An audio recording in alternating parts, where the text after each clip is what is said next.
India বর্তমানে বিশ্ব চাল রপ্তানি বাজারে শীর্ষস্থানে রয়েছে।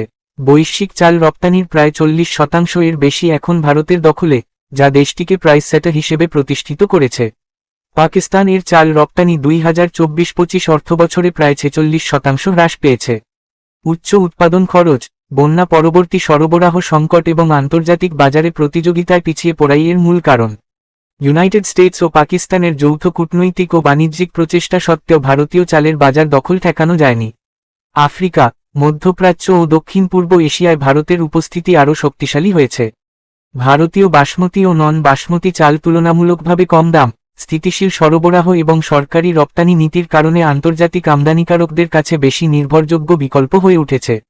এই পরিস্থিতি ভারতের কৃষি রপ্তানি আয়ের পাশাপাশি বৈদেশিক মুদ্রা অর্জন বৃদ্ধি করেছে এবং ইন্ডিয়ান ইকোনমির ওপর ইতিবাচক প্রভাব ফেলেছে, যেখানে পাকিস্তানের কৃষি রপ্তানি খাত স্পষ্ট চাপে রয়েছে।